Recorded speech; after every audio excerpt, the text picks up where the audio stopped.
You're listening to Atlanta Baseball Talk, your weekly podcast for all things Atlanta Braves.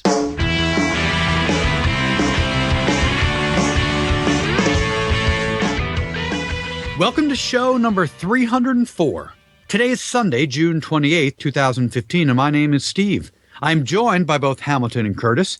And guys, in tonight's show, we'll talk about Teheran's continued struggles, Uribe Carpenter Part 2, and Wisler's second outing. But first, guys, the 1-5 week. So, after last week's... yeah, everyone left a sigh. I know, exactly. Let's get ready for this. So after last week's 5-2 record and the impressive sweep of the Mets, fortune certainly turned this week. The Braves lost 5 of 6, including a sweep at the hands of the Nats. They lost 2 to the Pirates. They entered the Nats series at the beginning of last week, 2 games out of first place.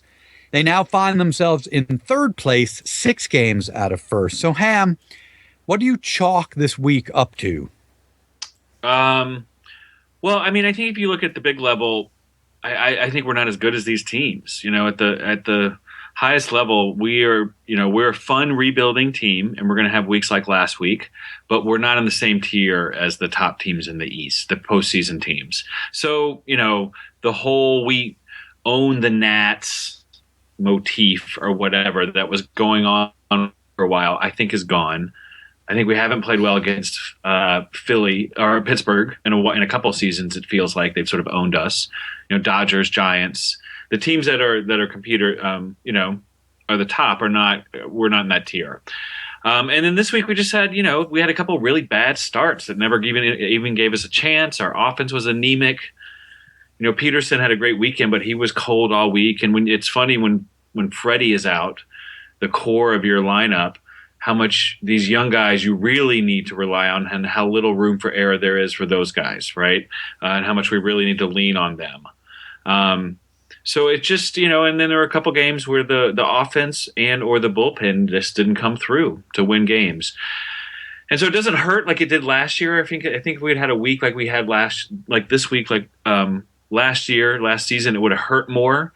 I think I expected these types of weeks a little bit more at the beginning of the year. But I expected more of these weeks this year. Yeah. It's kind of amazing how few we've actually had. Yeah. It's true. And so it doesn't hurt as bad, I don't think. It's not as bitter as some of those really horrible weeks last year. But I think there's more of these ahead. Well, certainly if they trade everybody away at the end of July.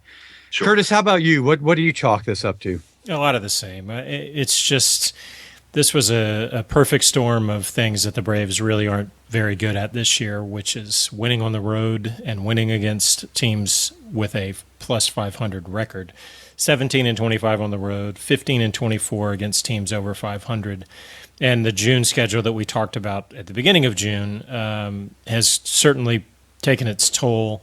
11-15 now this month. The Nationals obviously are the hottest team in Major League Baseball right now, maybe aside from the Cardinals, but they're 8-2 in their last 10. So it's a building process. It's a growing thing. And this was, there are some things that you can look at, like Hamilton was saying. I mean, Grilly, obviously with a better closer, maybe we don't blow a couple of these games. He is just bad. Well, he is what he is. I mean, he's going to give you good outings, but he's not reliable. He's mediocre. And they never did follow up on it. I tweeted about it today, but Chip Carey said that he has not had a clean outing since the end of April, which seems literally impossible. It really does. That you could have a closer that has not had a 1-2-3 inning since the end of April. They did not. He was going to check on that.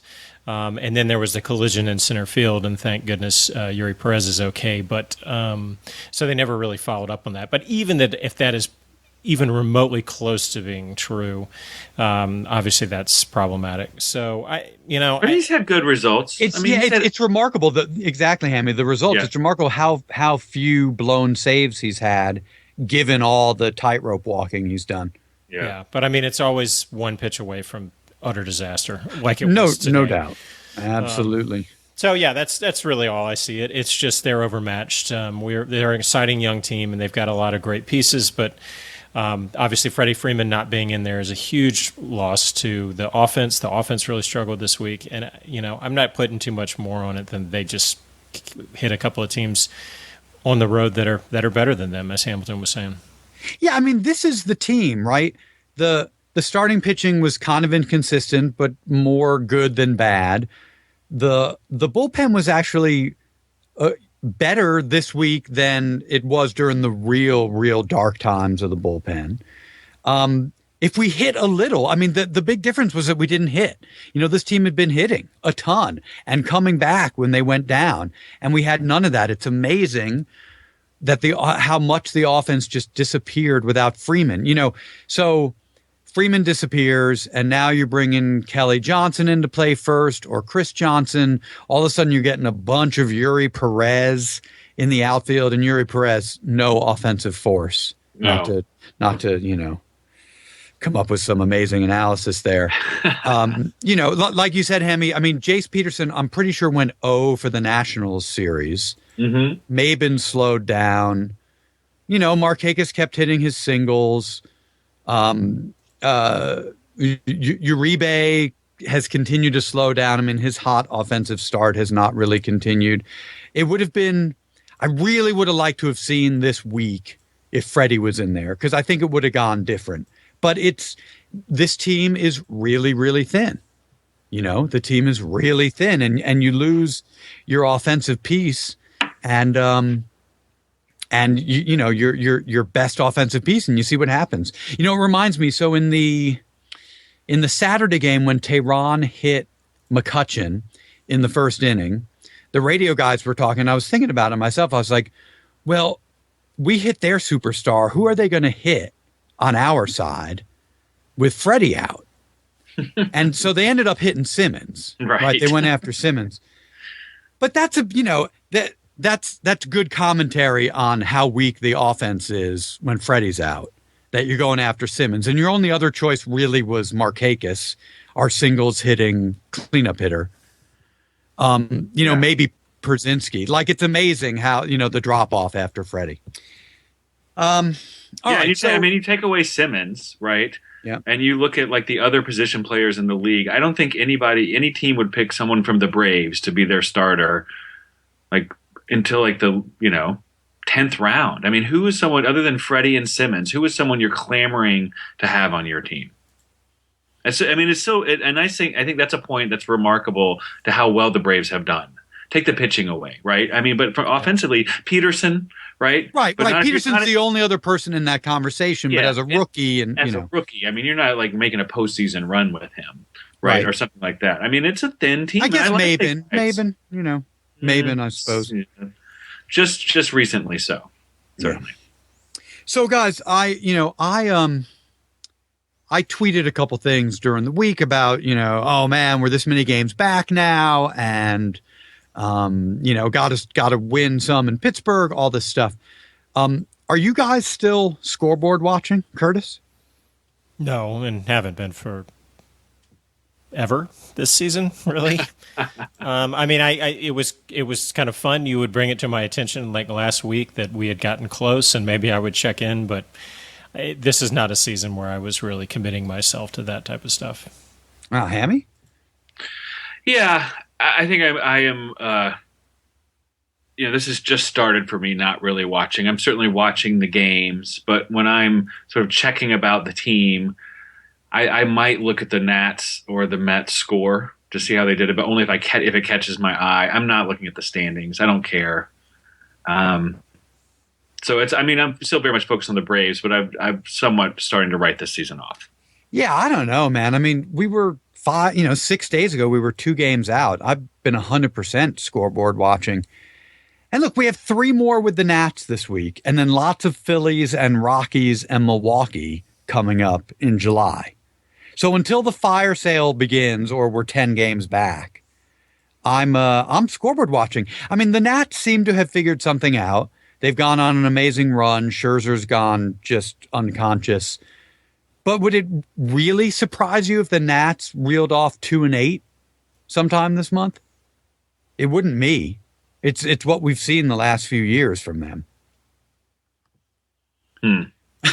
Okay, silence. Well, I mean, do you see that could be matched by a contrasting number from the Braves?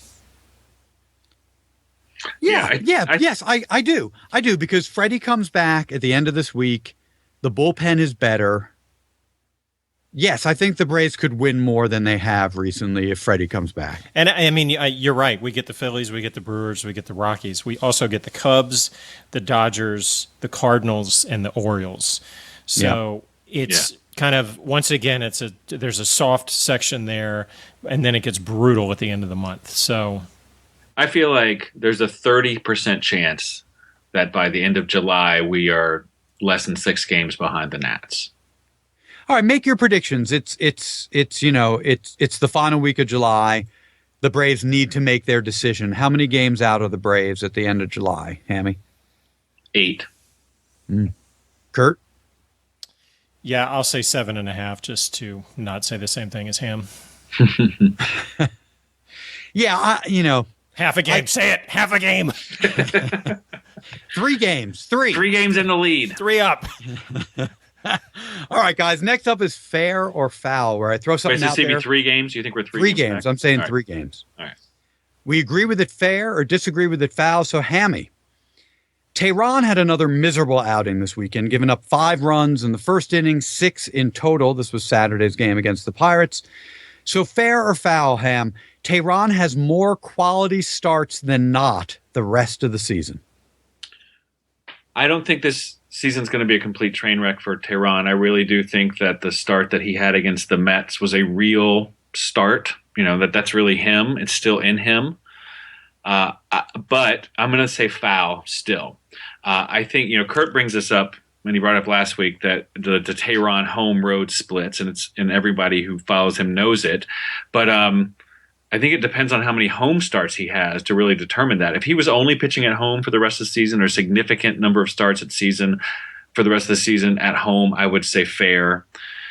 But all things being equal, assuming split starts, home road, I'm going to say foul. I think he has fewer quality starts than he does have them.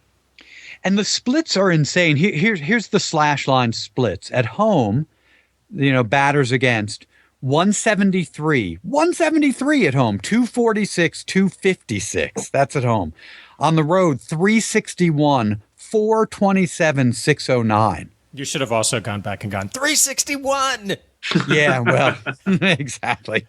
Curtis, how about you? Fair or foul on that? More quality starts than not this rest of the way? I guess I'm with Ham again. It's looking really at what you just said. If he can figure something out to win some games on the road, we know how good he's been at home. I figure he's got 20-ish starts left. So, and it's, just looking at the schedule, it's almost like it's evenly broken out home and ways. I mean, home and on the road. So you can't really get any gauge on it. So if he can figure out a way to win a couple of games on the road, I would say fair. He has more quality starts. But that's all to be determined. Yeah, see, I look at Teheran and see the great starts at home and think he's not JJ and he's not Hansen, who had completely lost it. There was no reason to believe those guys were going to figure something out, come back, and be good. Whereas you see Teheran be really good. Still, there's a good pitcher in there. This is, he just, and you saw it in that first inning, he just had too much of the plate. He had no movement on his ball. It was just sitting there on the plane of the bat and just getting crushed. And then he sort of figured it out. I mean, he had a pretty decent, string of innings there after the first. So I will go, what will I go? I'll go fair. Yeah, I'll go fair. He will have more quality starts. All right, Curtis, in a game against the Nats this week, Carpenter faced Uribe with 2 on, down 3-1. And this was obviously reminiscent of Game 4 of the 2013 NLDS game against the Dodgers when the Braves up 3-2. Carpenter faced Uribe and gave up a 2-run homer. Puig was on second base, by the way. Yeah. Making it even more hateful. Exactly. So somehow Curtis, I seem to have forgotten that game. fair or foul, you believed that Uribe was going to get a hit off Carpenter that night. I'm say foul. It just never seems to work out that way for the Braves. That the sweet justice, the retribution comes back for us. So yeah, I had little hope that was going to happen. Foul. Hammy? Yeah. Against the Nats on the road, we didn't have any good juju going our way. So I really wanted it to happen, obviously, and I certainly appreciated the significance of the moment at the time, but foul. I was not expecting it to happen. So Carpenter was never the same for the Braves after that moment, right? That in 2014, he just was really inconsistent. Obviously, we traded him this past offseason. So I was sure, my biggest explanation for Carpenter's performance was that moment. And, so when he came up against Uribe, and it was also the 8th inning, which is what it was in 2013, I was sure that he was going to be freaked out, make a mistake, and Uribe was going to make him pay. It was not to be. But, God, it would have been so great. God, that just would have been amazing. Really would have. All right, guys, let's play. That's not the Braves way. No, well. All right, guys, let's play over-under. So, Hammy, Matt Wisler was knocked around in his second start. He went 4 innings against the Nats, gave up 6 runs, 4 of them earned, after, of course, his 8-inning 1-run gem in his debut. So right now, after those 2 starts, his ERA stands at 3.75. Over-under on Whistler's ERA at the end of the year, 4.05. So, he has a career 3.53 ERA in the minors, but a lot of that was due to his first 2 years. And his last 2 seasons, although he's had a good win-loss record, his ERA has been over 4.5, well over 4. So I think he's great, but I think there's some lumps still to be had along the way, much like his last start. So I'm going to say over. I think he's going to finish the season at like 4.2, 4.3. Okay, Kurt, are you okay? It sounds like you fell down. I did fall down. Sorry. Okay, I'm glad. That I brought stats, Yes. that I mentioned a stat. Right. Yeah, that was a little weird, Hammy. Sorry. All right, Curtis, over under 4.05. I'm picking myself up. I'm going to say over. I think it's going to be more around 4.5. I just, it's going to be the rookie ups and downs, and 4.5 seems more logical to me. So over. Yeah, I'm going to go just under. He had bad defense again behind him in that game. He didn't walk anyone, which is a great sign. He still kept his composure, which I think is going to be a big, important part of his game. So I'll go under. I think he's going to be more like right at 4. All right, Curtis. So indications are that Manny Banuelos will get the start for the injured Williams Perez on Thursday. And miracle that he was not more hurt, by the way, on that line drive, because that was just ugly looking. Yeah, and thank God. Indeed. So Perez Banuelos looks like will pitch in that final game of the Nats series. So, Curtis, over under on earned runs given up by him in this debut, 4. We need to dedicate more time to Williams Perez at some point because he's really been amazing. But I'm going under. I think it's going to be 3. Okay. Hammy. I think under as well. He had a start last Monday, I guess, in Gwinnett. That was just sensational. His longest start ever. He feels healthy, he says, and so I think he's going to come in and make an insane debut. So I say 2 runs that he gives up. Yeah, Washington is second in runs scored in the National League behind Colorado, tied with Arizona. So they are an offensive force. Manny has a 2.29 ERA right now, 2.15 batting average against, 38 walks, 68 strikeouts. I agree. I think he's going to come out there and be unconscious, much like Whistler's first start. I would say 2 earned runs as well. So under there too. All right, Hammy. Folty has been inconsistent in his 2 starts in Gwinnett since getting sent down. His first start, we talked about this last week, he went 6, gave up 7 earned, and walked 4. In his second start, he went 5 innings, gave up 2 earned, also walked 4. So over under on the number of starts he'll make with the big club from this point on, 4. Under. It didn't matter what number you said. Under by 4. So you don't think he's coming back? I do not. I do not. Okay. Is that more about Wisler? Is that more about Fulte? There's just better options. I'm just not going to assume someone's going to get hurt. So maybe if I took that into account, I might change that. But I just think there's so many better options than Fulte this year that we will not see him again. Yeah. All right, Curtis. I'm sorry. He will not start. Maybe he comes up, when we expand the roster and get some bullpen action. But I don't see him starting again. That's a good call. Curtis? I'm waiting for Ham to finish. I'm going to go under as well. I think he might get a couple of starts in September, but no more than that, 1 or 2. So under. Yeah, I mean, Ham, like you mentioned, there's a ton that could influence the outcome here, right? Injuries obviously would force a change. Wisler could implode. The Williams-Perez magic could wear off. Or Fulte could go berserk in AAA and force it.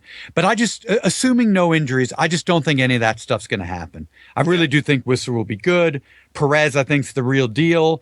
And I think Fulte has maturing to do. So I'll go under, like I said, by 4, like you said, Ham. I don't think we see him the rest of the season starting anyway. All right, guys, time to find the silver lining, a tougher task this week, what we can hang our hat on. So, Curtis, what was your silver lining this week? It's over. The week is over.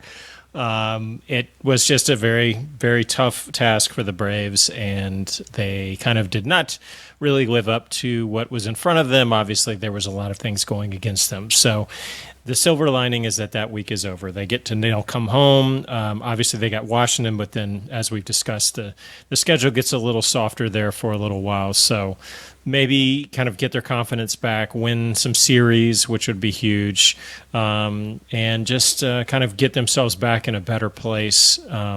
So when they do hit the end of the month and have to take on Chicago, the Dodgers, the Cardinals et al., maybe they're feeling a little better about themselves again.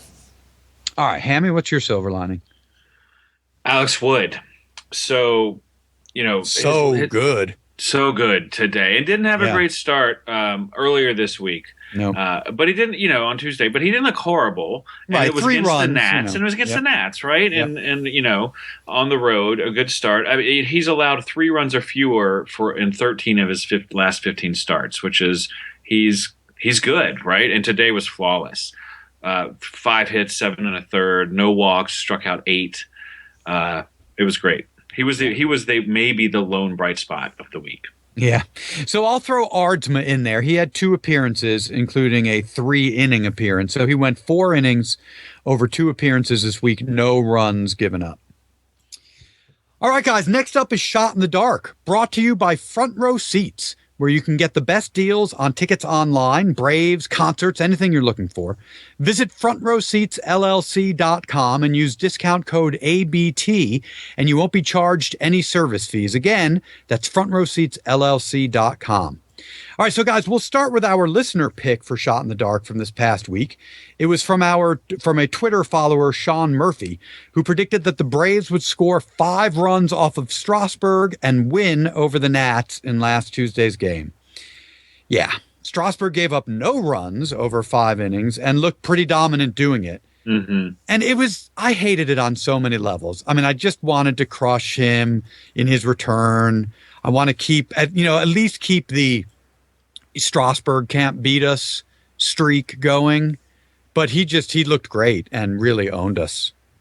And he went again today and went like 7 innings, 2 earned. Like Yeah, I'd the say Nats, that he's figured something out. The Nats are, I think, the team to beat in the East right now, just because they're starting pitching. Yeah. All right, guys, before we get to our predictions for this week, let's check in on how we did last week. So, Kurt, you predicted that Jace Peterson would bat over 350, have 3 doubles, and have 4 RBI. He batted 111 with 1 double and 4 RBI. You got that right. Not much else, Kurt. Ham predicted that Bryce Harper would hit 400 with 2 homers in the series against the Braves earlier this week. He played in only the first 2 games of the series. He batted .222 and had 0 homers. Yes. Nice work. Yes. Yeah, the reverse jinx. You even got him out of the last game. I used my horribleness for good. And I predicted that Wood would totally rediscover his pitching magic, give up 2 earned across both his starts. He gave up 3 earned in his first start, like we just mentioned, and 0 in his second. So I declare myself the winner. Yeah. Yep. And I win the month with two goose eggs for both of you for the month of June. Suckers. All right. Curtis, what do you got this week? Shelby Miller going in right now on a 7-game winless streak, and I say that not only does he get the win Tuesday, he gets 2 wins this week to break that winless streak up. Which is amazing because he only pitches once this week. No, that's not true. Okay. Ham, what's your... That's how great a week he's going to have. That's how dark his shot in the dark is. Yes. All right, Hammy, how about you? I bet that Teheran, Wood, and Miller in the homestand against the Phillies, because they go Friday, Saturday, Sunday, will give up less than 4 runs or less combined. Yeah, that would be good. That sounds like a sweep is what that sounds like. Mm-hmm. All right, and I'm going to predict... I don't know, because... I'm not putting words in your mouth. We'll see how Freddie's doing. Freddie's doing. Well, that's Don't right. give away my predictions for the week. Okay. And I'm going that Teheran in his start against the Phillies will go 8 innings, 1 earned. All right, everyone, please check out our Shot in the Dark sponsor, Front Row Tickets, where you can get the best deals on tickets online. Braves, concerts, anything you're looking for. Visit frontrowseatsllc.com and use discount code ABT, and you won't be charged any service fees. Again, that's frontrowseatsllc.com. All right, guys, so let's look at the week ahead. But first, let's look at our predictions for... Let's look at what we predicted last week. Sorry, for this 1-5 week that just played out. Hammy, you were 2-4. Kurt, you were also 2-4. I was foolishly 4-2. You guys were a little closer to reality than I was, for sure. We all lost this week. Well, yeah, indeed. Maybe you need to reverse jinx the Braves here. Yeah, well, we'll see. We'll see what I predict here. So homestand starts this week: 3 against Washington, 3 against Philadelphia. And here are the pitching matchups. Shelby against Zimmerman, who held us scoreless for 8 last week. Wisler against Pfister, who held us scoreless for 7 last week. It'll be pretty interesting to see what Wisler does here. Does he bounce back from that second start? I know, you guys think it'll be good? Do you guys think Wisler is going to pitch well? I do. Sure. Kurtz? Yeah, no, I do too. I think he'll be more comfortable at home and fierce competitor, want to get back at the Nationals, all that jazz. And then the Nationals series finishes up with Banuelos within his Braves debut against Scherzer, who, of course, is the best pitcher on the planet right now. On to the Phillies series: Teheran, Kevin Correa in his 3.60 ERA. Wood, Sean O'Sullivan in his 5.34. And then Miller, Hamels. Pretty nice matchup. Hamels has given up 2 5 spots sandwiched around a shutout over his last 3 starts. So, Ham, what do you think is going to happen this week? What's the record? 3-3, 1-2, and I think Wisler wins his start, actually, or we win that game Against Scherzer. No, it's Banuelos. No, I'm sorry. No, I'm totally wrong. Yeah, Pfister against Pfister. Yeah, and then we go 2-1 against the Phils. So we do not sweep them in spite of the significantly great starts by the starters. Okay, Curtis? Same, just fewer words. God, Curtis. Yeah, I think exactly the same thing. 1-2, 2-1, 3-3 week. The Nationals have the Giants this weekend. So when we go 2-1 against the Phillies, we'll make up some ground in the standings. Maybe Hamels will be traded by Sunday. All right, guys, that is the show. Make sure, everyone, you have us in your RSS feeds or subscriptions on iTunes or Stitcher so that you don't miss any of our weekly shows. And as always, check us out at AtlantaBaseballTalk.com for past shows, to check out our blogs, and to post in our comments section.